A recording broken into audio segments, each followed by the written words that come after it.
안녕하세요. 더필플랜트 채널을 찾아주셔서 감사합니다. 오늘은 제자집에 분양 보냈던 몬스테라와 무늬싱고니움을 분갈이해보려고 합니다. 사실 이 화분들은 분양을 보내기 전 학원 내의 유배지에 해당하는, 즉 직광이 되지 않는 곳에 있던 아이들이었습니다. 특히 당시 몬스테라나 무늬싱고니움의 경우 개체수가 많아서 틈틈이 지인들이나 제자들에게 분양을 하고 있었는데, 그때 보낸 아이들 중 몇몇 개체는 새로운 환경에 적응해서 너무 잘 자라 분갈이가 필요하고, 또 어떤 개체는 제대로 자라지 못해 분갈이가 필요한 경우도 있었습니다. 이번에 제자가 가져온 두 개체의 경우 몬스테라는 분양 이후 새잎을 하나도 내지 못해 분갈이가 필요한 상태였고, 무늬싱고니움은 너무 빨리 자라서 화분이 작은 상태였습니다. 우선 독일 토분에 심겨져 있던 몬스테라부터 분갈이를 해보려고 합니다. 이 개체의 경우 화분이 너무 작고 화분 내 흙도 적어서 몬스테라가 지지대 없이는 제대로 서있지 못하는 상태입니다. 처음 분양을 보낼 때만 해도 새 잎이 나오고 있었는데, 그 잎이 나온 이후에는 몇 개월간 새 잎을 보지 못했다는 것이 제자의 이야기였습니다. 생각해보니 이미 분양갈 당시부터 화분이 좀 작다는 느낌이 있었죠.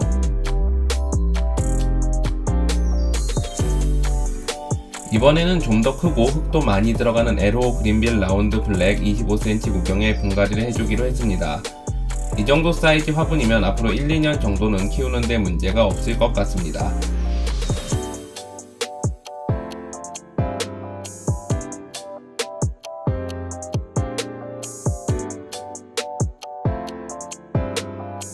우선 몬스테라를 기존의 토분에서 분리해 보겠습니다.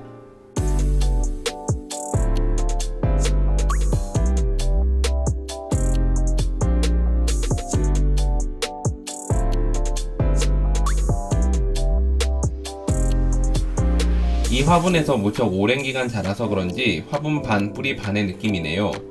뽑아낸 몬스테라를 잠시 놔두고 새로 심을 화분에 흙을 담겠습니다. 저는 보통 이미 흙에 적응한 뿌리를 가진 개체들의 경우 화분 하단에 아이리스 입상배양토를 까는 경우가 많은데요. 그 이유는 뿌리가 튼튼한 개체들의 경우 일반 흙보다 입상배양토에서 좀 더 잘 자라는 것을 경험한 적이 있어서입니다.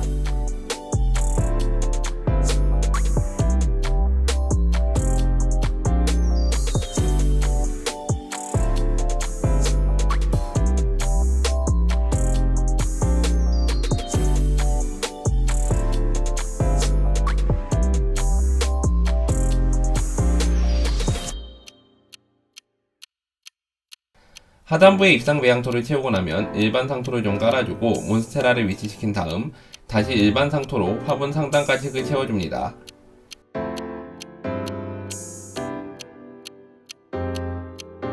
Amen.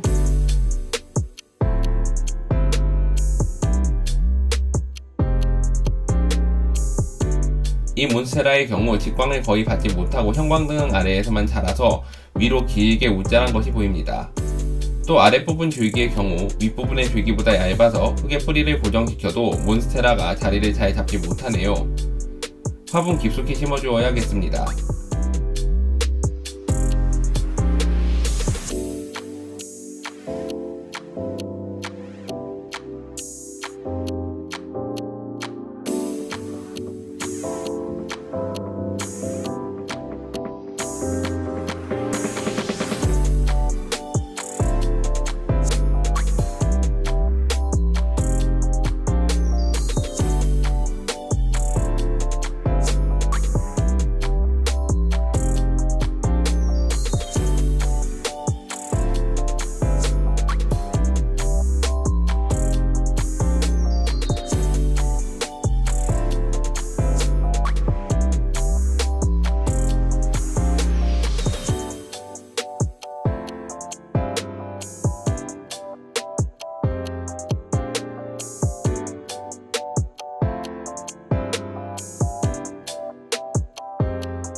화분 상단부까지 상토를 채운 뒤 마지막 멀칭은 역시 입상배양토로 마무리를 해줍니다. 입상배양토는 입자가 커서 물을 줄 때 흙이 잘 파이지 않을 뿐더러 비료 성분을 많이 가지고 있어 물을 주게 되면 하단의 상토로 비료기가 잘 녹아내리기 때문에 멀칭용으로 매우 좋습니다.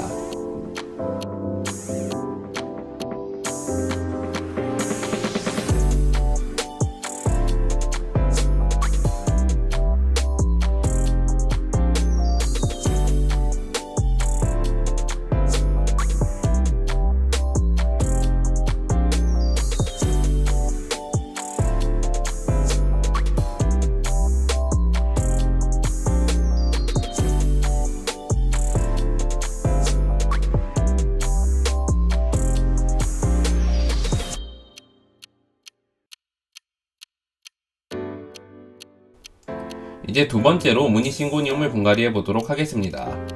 이번에도 에로 그린빌 라운드 블랙 25cm 구경의 분갈이를 해보려고 합니다. 우선 하단부를 어느정도 입상 배양토로 채우고 일반 상토를 깔아줍니다.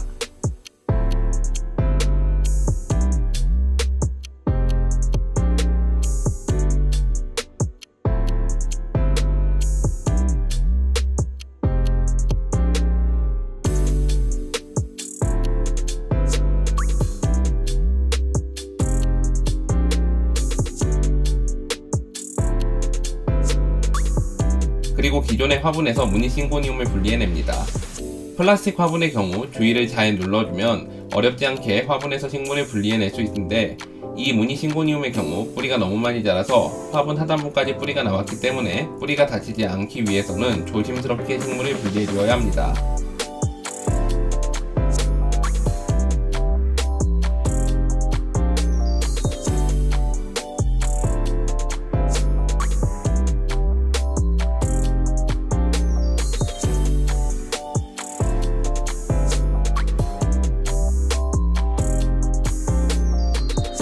화분으로부터 분리한 싱고니움을 새로 옮길 에로 그린빌 라운드 화분에 위치시키고 다시 상토를 화분 상단부까지 채워줍니다.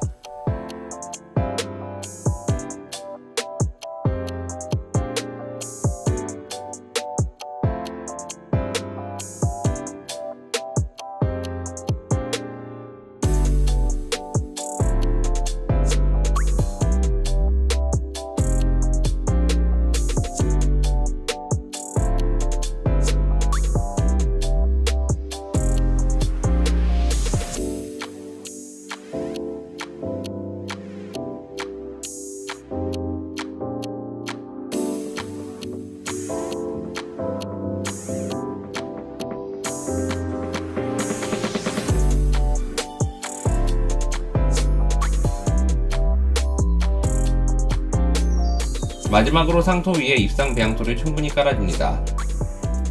이렇게 하면 입상 배양토 층이 화분 상단부에 두꺼워지면서 물에 의해 흙이 파이는 것을 방지함은 물론 식물의 생장에도 큰 도움을 주게 됩니다.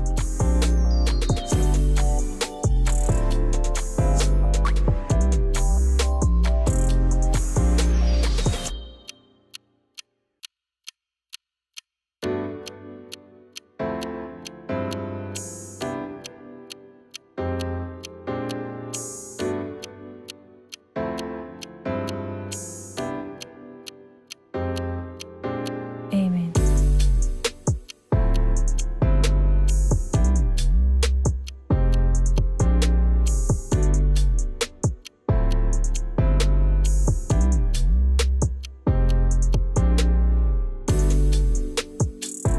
이상으로 제자집에서 분갈이를 위해 가져온 몬스테라와 무늬싱고니움의 식재 영상을 마치도록 하겠습니다. 영상 재밌게 보셨다면 구독, 좋아요, 알림 설정까지 해주시면 감사하겠습니다.